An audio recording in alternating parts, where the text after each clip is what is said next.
La formación para el empleo se instauró para promover y facilitar la adquisición de competencias y habilidades para el trabajo, con el objetivo de proporcionar a los trabajadores los conocimientos adecuados a sus necesidades.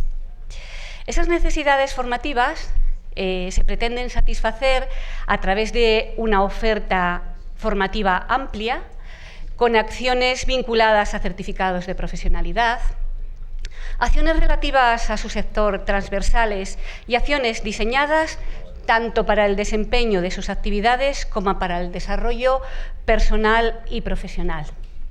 Está con nosotros Alfonso Luengo Álvarez Santullano, que tiene una larga trayectoria en desempeños de puestos directivos en la Administración del Estado y es director gerente de la Fundación Estatal para la Formación del Empleo.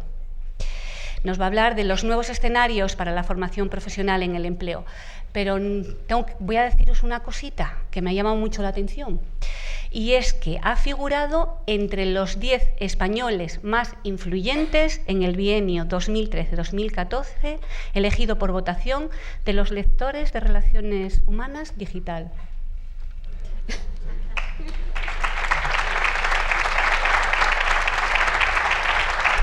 Buenos días. Bueno, en este mundo si no lo puedes contar, no lo has hecho. Entonces yo, con vuestro permiso, me voy a hacer un selfie con vosotros. Esto además tiene el efecto de que provoca sonrisa y entonces todos salimos muy bien. Como estaremos en redes, en la cuenta de la Fundación, en LinkedIn y todo esto, pues me dedicáis una pequeña sonrisa a ver dónde hay más gente, que parezca que estamos llenos. Fantástico. Bueno. Buenos días o tardes según el pueblo del que uno sea. En el mío ya, buenas tardes. Se nota de dónde soy más o menos por mi acento. Claramente gallego. Quiero hacer unas advertencias previas. La primera es mi voz. Si alguien estuvo ayer en el concierto de Sir Paul McCartney, entenderá que yo hoy para pocas fiestas. Eso sí que es oficio. Yo venía a hablar de los oficios. Y del oficio, de la idea de oficio, ¿no? Bueno, pues eso sí que es oficio. 74 años, ahí lo tenéis. Y no se murió.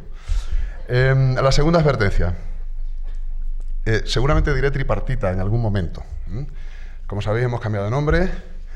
Nos pasa un poco como cuando uno cambia de pareja, que lleva muchos años con la misma, y cuando ha cambiado a la siguiente le está llamando un tiempo por el nombre del anterior. A nosotros nos ha pasado algo parecido, y es que nuestra pareja ha cambiado de nombre. Entonces, se me va a escapar la palabra tripartita seguramente en algún momento, y diré verdad. Porque aunque se ha dicho que la Fundación Tripartita ha pasado a ser Fundación Estatal, esto es como lo de Puerto Llano, son dos mentiras, ni Puerto ni Llano, ni ha dejado de ser tripartita, ni ha empezado a ser estatal. Ya era estatal y sigue siendo tripartita porque está formada, como sabéis, por la Administración General del Estado, por las patronales y por las organizaciones sindicales más representativas, las que han querido estar, porque se ha invitado también alguna que ha declinado. La tercera advertencia, y alguna palabra diré en tripartés. Tripartés es un idioma que solo hablamos los que estamos en la formación para el empleo, y luego nos extraña de que no nos entiendan. Claro, hablamos en un idioma muy raro, a mí se me escapará alguna palabra, así que ya cuento con vuestra paciencia y vuestra comprensión y os pido disculpas. Y la última y no menos importante es que yo no represento al gobierno. Aunque la ley dice que soy un alto cargo de la administración, yo represento a una fundación formada por la Administración del Estado, la patronal, los sindicatos y en este momento también, y afortunadamente en mi opinión, las comunidades autónomas. Por lo tanto, nada de lo que yo diga aquí deberá ser interpretado como palabra del gobierno, sino simplemente manifestación o opinión de una persona, debo decirlo, que dirige una institución que es referencia, que es una institución relevante, importante y que seguramente tiene muchas cosas que decir y además las quiere decir. Bueno, aquí estamos como entre hermanos, formación reglada, formación no reglada. Bueno, ¿en qué nos diferenciamos? La palabra reglada para mí ya no explica absolutamente nada, porque os aseguro que después de 25 años que llevo en la administración pública, yo no he conocido un sitio que tenga más reglas. Las convocatorias nuestras son unos tochos que ya los querría cualquier universidad para sus planes de estudios. Una cosa, aparte de bastante incomprensibles, porque, como digo, seguimos hablando en tripartés y luego nos quejamos de que no nos entienden y no nos quieren, pues resulta que, bueno, la palabra reglada a mí ya me parece que no explica la diferencia. En nuestros objetivos, tampoco. Compartimos un objetivo que es ofrecer cualificación profesional al mercado laboral y a la economía productiva, competitiva, y por tanto tampoco entiendo yo que eso sea un motivo de diferenciación. yo creo que estas diferencias cada vez se van afortunadamente también puliendo y con el tiempo llegaremos a un estado o una forma de estar en la cual va a ser difícil distinguir la formación llamada reglada de la formación profesional, que también es formación profesional, llamada no reglada. Al final uno intenta explicar las cosas de una forma que las pueda entender cualquiera. Yo creo que lo que hacéis vosotros básicamente consiste en llevar el aula al taller, el alumno convertirlo en trabajador, y nosotros hacemos el proceso inverso, intentamos llevar el taller al aula y convertir trabajadores en alumnos. Por lo tanto, en algún punto nos vamos a encontrar seguro. Caramba, esto tiene que salir bien, ¿no? Esto tiene que salir bien. Hemos cambiado mucho. El sistema de formación para el empleo, remedando a un famoso político español, no lo conoce ni la madre que lo parió. Pero además ha sido en 4 años. Yo me subí a un tren en marcha, entré en la Fundación en el año 2012, acaba de aprobarse la reforma laboral y bueno, pues yo me encuentro subiéndome a un tren que no sé a dónde va realmente, sé que se está moviendo. Tampoco sabía mucho yo de formación para el empleo, venía del mundo de la educación, aunque yo soy funcionario generalista, pero venía del Ministerio de Educación, pero yo de la formación para el empleo triparqué, ¿qué era esto? Era tripartita. Y tampoco me decían dónde estaban los mandos para frenar o cambiar de dirección. A mí me decían, el freno está a la derecha, y luego llegabas a la máquina y no estaba ni a la derecha ni a la izquierda. Al final te lo acabas encontrando, pero bueno, no era fácil. Aprendí muy rápido, luego tuve que desaprender muy rápido también porque, claro, estábamos en un proceso de cambio, sabíamos dónde queríamos ir, pero tampoco sabíamos muy bien qué nos iba a costar, porque el cambio se percibió como algo necesario. Necesario por muchos motivos. Todos ellos están más o menos en los manuales y en la historia, y no os voy a cansar. A mí me apetece mucho hablar siempre de fraude como el no motivo del cambio en el sistema de formación para el empleo. La palabra fraude es una palabra que tiene una enorme fuerza expansiva y al mismo tiempo una enorme fuerza atractiva. Le pasa como a la palabra sexo. Tú en un debate sobre carga fiscal quieres hablar, nadie te hace caso, dices sexo y todo el mundo se calla. Entonces hablas de carga fiscal. Pues a la formación le pasa algo parecido. En un debate sobre la formación nadie te escucha, de repente dices fraude y todo el mundo se calla. Y aparece un periodista con un micro, ¿no? Bueno, la palabra fraude, yo he escrito alguna cosa sobre esto. En 5 días, hace poco, me publicaron un artículo. Bueno, yo creo que el fraude existe, efectivamente. Yo tengo una teoría del fraude, tampoco os voy a aburrir. Pero, hombre, pensar que el cambio en el sistema de formación para el empleo, todo lo que ya ha supuesto, toda la carga ideológica que hay aquí, toda la carga estratégica que hay en ese proceso de reforma, atribuírselo a una sola función, a mí me parece exagerado. El fraude, digamos que, por favor que nadie me lo tuitee, podía haber sido quizá el viento de cola del cambio. Es decir, es verdad que el conocimiento de casos de mala praxis, yo utilizo la palabra mala praxis porque me parece más correcta. El fraude tiene una connotación penal, puesto que esta es una conducta tipificada en nuestro Código Penal. Yo prefiero hablar de mala praxis y así nos entendemos, ¿eh? Lo de las tablets, lo de los costes, lo del profesor al que le sisan los honorarios, todas estas cosas, bueno, forman un aglomerado que da la impresión a la opinión pública de que efectivamente estamos creando o gestionando una montaña de fraude. Bueno, viento de cola, pero en mi opinión absolutamente insuficiente. El proceso de cambio en España no es muy distinto al que operó en el sistema de formación para el empleo francés, que es al que más nos parecemos. El Tribunal de Cuentas de la República Francesa, en el año 2013, en marzo, emitió un informe. Como ellos hablan en francés, el informe suyo fue más fino que el nuestro, pero en el fondo vino a decir lo mismo, ¿no? El sistema había declinado, ya no cumplía sus objetivos fundacionales, era evidente que necesitaba cambiar. Y fijaos que el sistema francés era el sistema de referencia, era el sistema que nosotros queríamos imitar. Bueno, a nosotros nos vino a ver el Tribunal de Cuentas en el año 2014. Bueno, nos vino a ver a nosotros, fue a ver a la COE, a comisiones, a UGT, a la Federación Nacional de Clínicas Privadas, se lió una. Porque claro, hicieron un informe y el informe fue bastante duro, bastante duro. Yo siempre digo que si os gustan las novelas de terror y no tenéis un Stephen King a mano, os cojáis el informe del Tribunal de Cuentas sobre la formación de oferta, la formación subvencionada, y el que consiga pasar de la página 100 se lo va a pasar bomba. Porque claro, ahí está todo lo que la gente se ha imaginado, dicho de una forma más o menos abrupta, o más o menos grosera, o más o menos fina. Como decían los franceses, lo dicen en francés, nosotros lo decimos en español. Yo no estoy de acuerdo al 100% en lo que dice el Tribunal de Cuentas, pero lo ha dicho el Tribunal de Cuentas. Y es un órgano además que depende de las Cortes Generales, y es un órgano que además somete todos sus procedimientos a transparencia. Nosotros tuvimos ocasión de alegar, tuvieron ocasión de alegar también las organizaciones. El informe no iba sobre la actividad de la Fundación Tripartita, iba sobre la ejecución de los planes que se habían adjudicado en el año 2010, tanto de planes de formación como de acciones complementarias, las llamadas acciones de apoyo y acciones complementarias. Bueno, ese informe, de alguna manera, y el subsiguiente que vino luego sobre la formación de demanda, la formación programa para las empresas, guioniza la reforma. Le va diciendo, de alguna manera, al gobierno, bueno, de alguna manera no, bastante claro, porque dice, recomendaciones, cambie usted la ley, por ejemplo. Ya tenemos el guión más o menos preparado. Hace poco compareció en la Comisión Mixta Congreso-Senado el presidente del Tribunal de Cuentas a explicar este informe y, bueno, yo vi a los grupos políticos un poco jaleándole también, o sea, no, pida responsabilidades, pero vamos, sin excepción, la de Podemos, la de Socialista, todos, exija responsabilidades, adelante, ¿no? Bueno, nosotros estamos en otro registro, estamos en el registro de la tranquilidad, del debate, de las cuestiones técnicas y vamos empujando en la línea que efectivamente dijo el Tribunal de Cuentas, pero sobre todo que dijo el Parlamento Español. Y el Parlamento Español aprobó esta reforma con una práctica unanimidad no conocida durante toda la legislatura. Creo que fue más del 95% de la representatividad parlamentaria la que estuvo presente en la votación confirmatoria, afirmativa, de la Ley 30/2015, que, como sabéis, es el marco regulador vigente, aunque está por desarrollar, del sistema de formación para el empleo. Bueno, entonces, ¿por qué se hace esta reforma? En definitiva, ¿cómo le explicaría yo a mi hijo de 15 años que hay que cambiar esto, o que había que cambiar esto? Pues es muy sencillo, tiene algo que ver con lo que dije antes del tripartés, porque cada vez resultaba más difícil explicarle a la ciudadanía para qué servía el sistema de formación para el empleo. Lo de la formación reglada lo tenéis chupado, porque todo el mundo supone que la formación reglada es útil.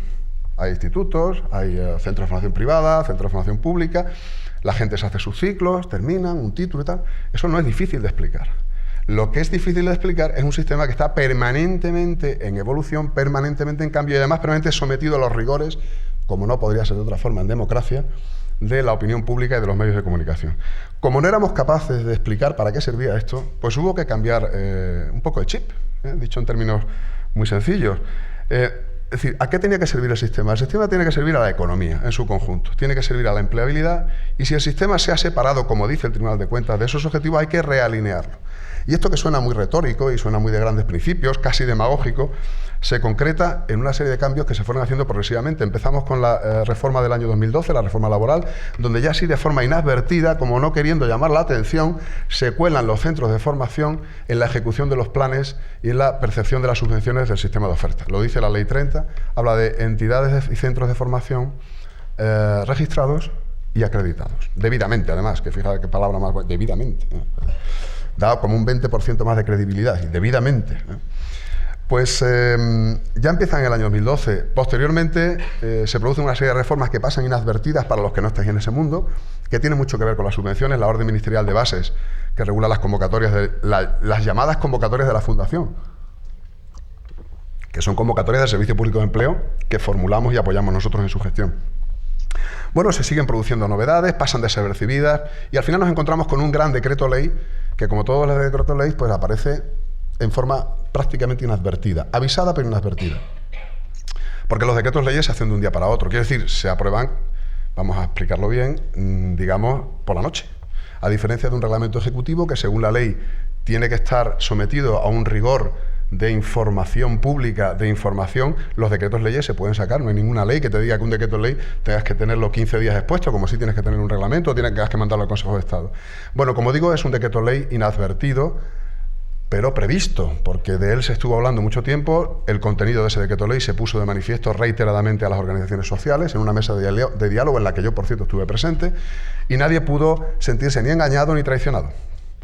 Otra cosa es que estemos todos de acuerdo en el resultado final, pero el diálogo se produjo, el debate se produjo y posteriormente la ley demostró que la continuidad de ese debate podía enriquecer enormemente el texto y así ocurrió, de hecho, porque hubo aportaciones de las organizaciones patronales y sindicales ya en el texto de la ley posterior, unos meses después, que yo creo que han mejorado sustancialmente ese texto. Es una reforma de foco largo, no es una reforma como se puede hacer creer en algún momento que tenga marcha atrás. Pierdan toda esperanza. Esto es una ley aprobada, como he dicho antes, por más del 95% de la representatividad parlamentaria que se tendría que desdecir si ahora quisieran modificar el texto normativo. Yo creo que es una reforma, esto es un pronóstico, ni siquiera es una opinión, creo que esta es una reforma de foco largo. Lo dijo, por cierto, un diputado socialista y patrono de nuestra fundación en algún acto público.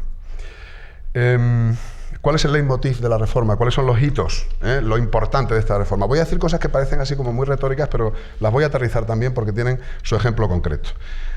Yo siempre digo que lo principal, el hito principal, del sistema es reformar la financiación, reformar el enfoque. Es decir, nos hemos pasado muchos años hablando de dinero. Esto me lo dijo un viejo maestro que tuve yo en la función pública y dice: Alfonso, no te hagas líos. Vayas donde vayas, hablen de lo que hablen, siempre hablan de dinero. Bueno, pues es verdad. En la formación para el empleo nos hemos pasado hablando de dinero, o sea, de la financiación, de la distribución de los fondos. Bueno, la secretaria de Estado de Empleo, Engracia Hidalgo, en su momento, que fue la persona que inició este camino de reforma en la parte ejecutiva, en el nivel ejecutivo del gobierno, dijo claramente que ya no iba a hablar de dinero hasta que no habláramos de necesidades formativas. Y nos pasamos un buen tiempo hablando de necesidades formativas. Y esto fue bueno, porque empezamos a cambiar una cierta cultura también de la formación, o una cierta cultura de la forma de afrontar el problema de la formación. ¿Esto en qué se concreta? Esto de que de repente dejamos de hablar de dinero y empezamos a hablar de necesidades formativas. Bueno, por ejemplo, hay una parte en la ley, los 5 o 6 primeros artículos, que nadie se lee, porque como estamos a setas y no estamos a Rolex, pues la gente va a lo mollar, ¿no? A ver qué pasa con la demanda, los costes asociados, cuánto es el coste, formación a distancia, formación, teleformación, y se nos olvida una parte muy importante en la norma que habla de la planificación estratégica. Me está mirando, sonriendo, como siempre, Federico Muñiz, el subdirector general del SEPE, que está aquí presente, que es uno de los grandes protagonistas en el desarrollo de este principio, de este hito. Se quiere que nada de lo que se haga en formación para el empleo sea ajeno a las necesidades del sistema productivo. ¿Y esto en qué se concreta? Se concreta en el informe anual que Federico tendrá que hacer en los próximos años sobre necesidades formativas, que ya ha hecho algunos, por cierto.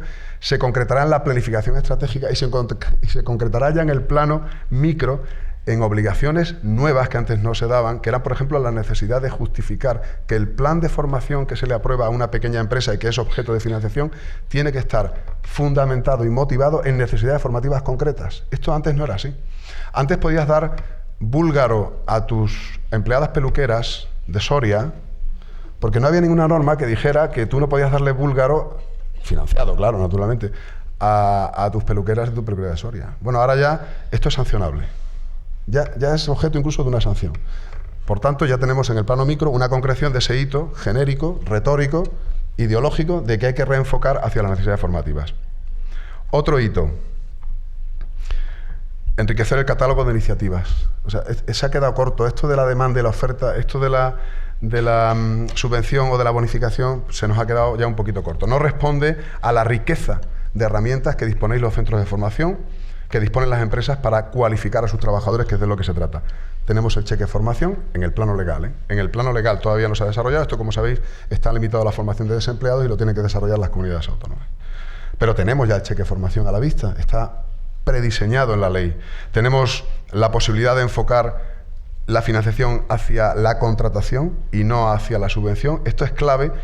Y los que os vayáis a dedicar a esto en el futuro entenderéis por qué. Los que os dedicáis ya lo entendéis perfectamente. Eso de que en subvención no puede haber beneficio, eso es un serio problema. Es un problema sistémico. Cuando las receptoras de la financiación eran entidades sin ánimo de lucro, o sea, las organizaciones patronales y sindicales, esto no suponía un problema. Cuando las receptoras de los fondos de la formación son entidades con ánimo de lucro, o sea, entidades, empresas, esto supone un gran problema. Porque la Ley General de Subvenciones dice clarinete: solo son financiables los costes de la actividad. ¿Cómo se resuelve esto en la práctica? Bueno, yo no podría decirlo aquí. Pero, bueno, esto es como todo. Ocurre y los centros dan una buena formación y los centros sobreviven. Para mí, en este sistema, se podría decir con carácter general, sin que no apareciera la Guardia Civil por la puerta y me llevara preso, que en realidad esta formación podría servir para financiar el mantenimiento de las estructuras de los centros. No se podría justificar nada que fuera más allá.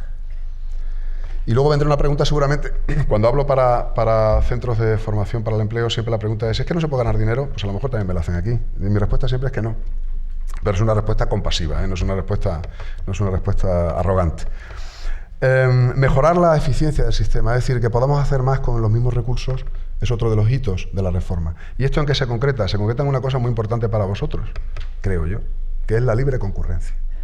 Es decir, hemos pasado a un sistema de reparto donde había concurrencia, pero una concurrencia limitada, y una concurrencia que tenía un efecto muy corto y tenía unos resultados que no afectaban necesariamente a la calidad, pero sí al coste de la financiación de las acciones formativas. Bueno, pasamos a un sistema de libre concurrencia. ¿Por qué? Pues porque, mire usted, se piensa que el mercado tiene respuesta para esto y que un mercado libre, donde los centros de entidades de formación concurran de manera competitiva y libre, puede ofrecer mejores resultados en cuanto a los costes y la calidad de la formación. ¿Y esto cómo se aterriza? ¿En que en el nivel micro? Bueno, pues vamos a a tener dentro de poco en el Boletín Oficial del Estado una convocatoria que por primera vez en la historia del sistema de formación para el empleo está abierta a cualquier centro o entidad de formación profesional, de formación no profesional, de formación reglada, de formación no reglada, que esté inscrito en el registro del Servicio Público de Empleo o de la comunidad autónoma según cada caso. Eso lo podéis consultar, está en la web del Servicio Público de Empleo, en nuestra propia web, y veréis si vosotros estáis en condiciones o no de presentaros a esa convocatoria, que por cierto va a tener una financiación acumulada, previsiblemente, de lo no gastado en ejercicios anteriores, con lo cual, digámoslo en términos castizos, va a ser un momento potable, ¿eh?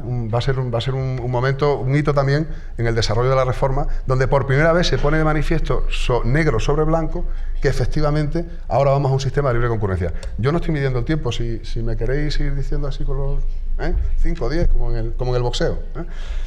Bueno, pues decía que la libre concurrencia no es un fin en sí mismo. En esto tienen razón las patronales y los sindicatos. Se ha hablado tantísimo de la concurrencia que parece que la reforma se ha hecho para la libre concurrencia. No, señor. La libre concurrencia es una herramienta que permite promover la eficiencia en la gestión de los fondos públicos. Por eso hay contratos públicos en concurrencia y por eso hay subvenciones en concurrencia. Ahora el sistema de formación para el empleo es en libre concurrencia. Única condición, estar inscritos, acreditado si uno piensa o ofrece formación certificable, pero meramente inscrito mediante la declaración responsable como entidad que dice ser capaz de dar esa formación para la cual pide financiación. No es nada complicado. Perdón. Bueno, otro de los hitos de la reforma, en mi opinión, es la mejora de la seguridad jurídica de las empresas. Otra declaración retórica esta para quedar bien donde uno va. Mejorar la seguridad jurídica de las empresas. Es que antes no había seguridad jurídica en las empresas. Esto es como ahora más blanco. ¿Y antes qué?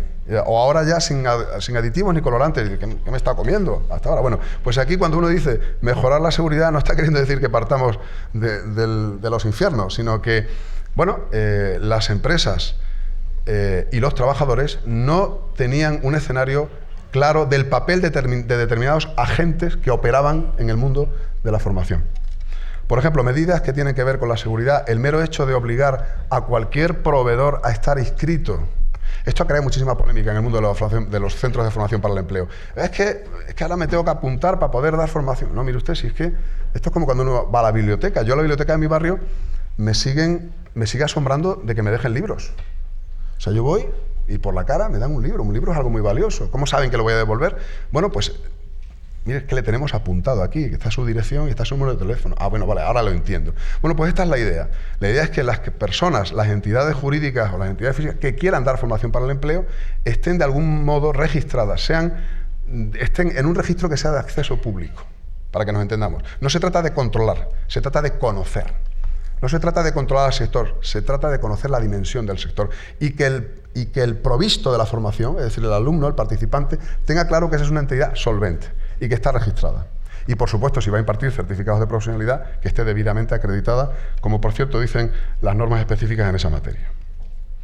También es bueno para la seguridad jurídica de las empresas y los trabajadores que se define de una vez el concepto de entidad organizadora. Esto da unos problemas. A mí me costó entenderlo. Cuando llegué a la Fundación no sabía lo que era una entidad organizadora. Lo acabé sabiendo pues viendo las cifras de mala praxis, porque había una relación de determinados registros de la formación, sobre todo en el micro, una relación tan directa entre el papel de las entidades organizadoras y la mala praxis que da la impresión de que lo uno iba siempre aparejado con lo otro. Bueno, el problema en realidad es que estas entidades, que se llaman así entidades organizadoras, ahora ya no se llaman así, tampoco tienen un nombre específico, pero en realidad lo único, o sea, prácticamente no organizaban. O sea, es entidad organizadora que no organiza. Bueno, ahora se ha definido el papel y nos hemos llevado la sorpresa nosotros, las empresas y las propias entidades organizadoras, de que lo que hacen es correcto, de lo que lo hacen es un negocio legítimo, pero que no lo podemos llamar entidad organizadora porque resulta que lo estaban haciendo las propias empresas. Y pagaban por hacer algo que hacían ellas mismas. Bueno, esto ha producido un reajuste que ha dado una mayor seguridad. Y también da mayor seguridad, por supuesto, que si hay que pagar el pato, lo paguen todos.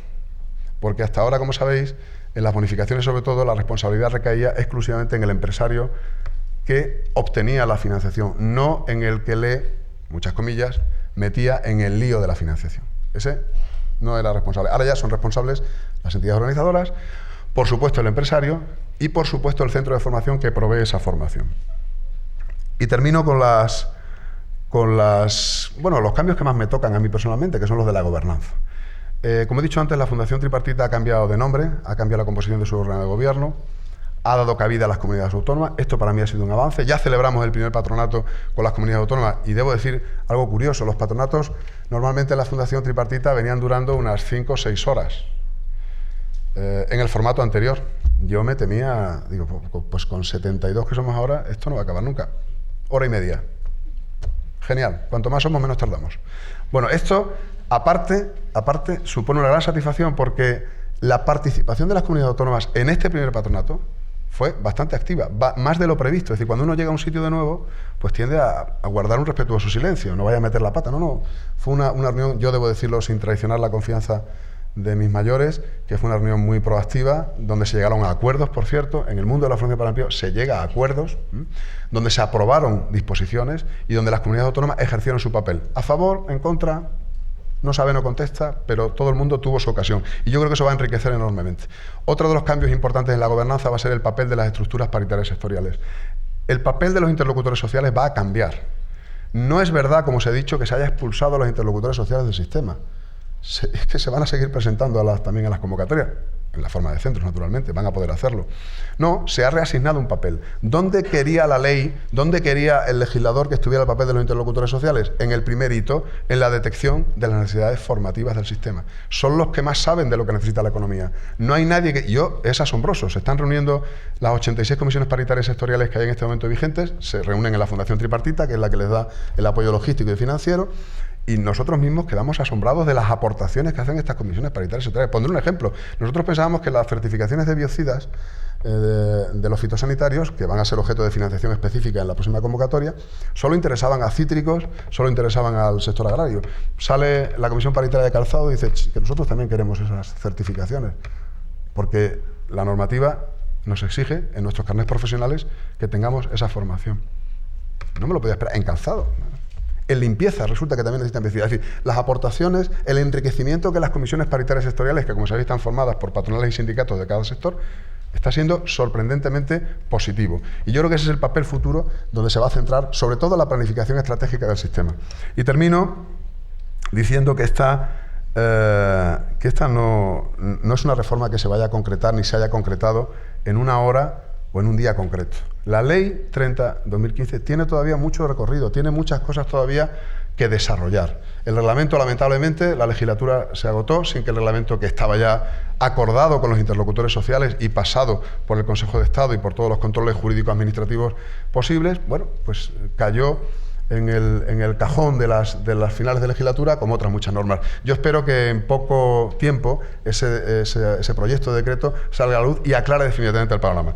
Y decir que para mí es un placer decir que lo que no ha cambiado, que es para mí lo más importante, son las dos grandes claves del sistema, que es la solidaridad. Este es un sistema singularmente solidario, como no lo es ningún otro sistema de formación en el mundo conocido. Es un sistema que prevé que para que las pequeñas microempresas puedan dar mayor formación de la que deberían dar en función de su aportación a la cuota, las grandes empresas aportan esa parte que no pueden aportar las pequeñas. Es un sistema solidario con la formación de los desempleados. Esto es inaudito. En Francia, que es nuestro sistema de referencia, la formación de los desempleados ha empezado hace 2 años, con cargo a la cuota del sistema. Y sin embargo, en España, la formación de los desempleados con cargo a la cuota es consustancial con el mismo sistema de formación para el empleo. Para mí, como esto no ha cambiado lo esencial. Y tampoco ha cambiado la apelación permanente al diálogo social, que se ejerce, que es efectivo todos los días en la Fundación, en el Servicio Público de Empleo, en las mesas abiertas en el Gobierno, y también la autosuficiencia económica del sistema. Tenemos una cuota que recauda aproximadamente 1.800, 1.900 millones de euros al sistema de formación para el empleo, cuota de formación profesional, como conocéis.